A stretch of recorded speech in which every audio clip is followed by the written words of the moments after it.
ಮನುಷ್ಯನ ಬದುಕಿನಲ್ಲಿ ಆತನನ್ನು ನಿರಂತರವಾಗಿ ಕಾಡುವಂಥ ಹಲವು ರೋಗಗಳಲ್ಲಿ ಶೀತ ಜ್ವರ ಕೂಡ ಒಂದು.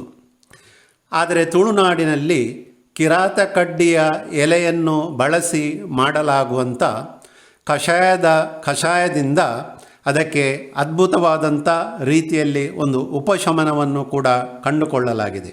ಇದನ್ನು ತಯಾರಿಸಲು ಮುಖ್ಯವಾಗಿ ಬೇಕಾಗುವಂಥ ವಸ್ತುಗಳು ಕಿರಾತಕಡ್ಡಿ ಎಲೆ, ಕಾಳುಮೆಣಸು, ಒಣಶುಂಠಿ ಮತ್ತು ನೀರುಳ್ಳಿ. ಕಿರಾತಕಡ್ಡಿಯ ಕಷಾಯವನ್ನು ತಯಾರಿಸುವಂಥ ವಿಧಾನ: ಮೊದಲಿಗೆ ಒಂದು ಪಾತ್ರೆಯನ್ನು ತಕ್ಕೊಂಡು ಬೆಂಕಿಯ ಮೇಲೆ ಇಟ್ಟು ಅದಕ್ಕೆ 2 ಲೋಟ ನೀರನ್ನು ಪಾತ್ರೆಗೆ ಹಾಕಿ ಕುದಿಸಬೇಕು. ಅದಕ್ಕೆ ಕಿರಾತಕಡ್ಡಿ ಎಲೆಗಳಿರುವಂಥ 4 ಅಥವಾ 5 ತುದಿ ತುಂಡುಗಳನ್ನು ಹಾಕಬೇಕು.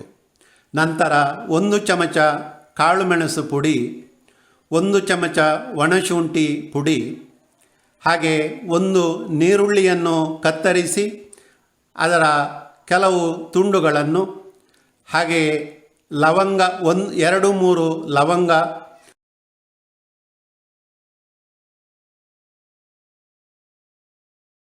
ಮತ್ತು 1 ಕಲ್ಲು ಉಪ್ಪು ಹಾಕಿ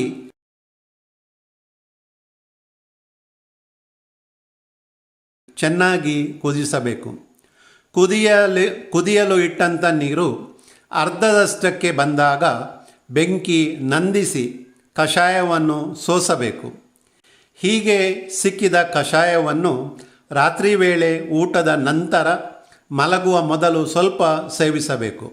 ಇನ್ನು ಸ್ವಲ್ಪ ಬೆಳಿಗ್ಗೆ ತಿಂಡಿಯ ನಂತರ ಮತ್ತು ಮಧ್ಯಾಹ್ನದ ಊಟದ ನಂತರ ಸೇವಿಸಬಹುದು.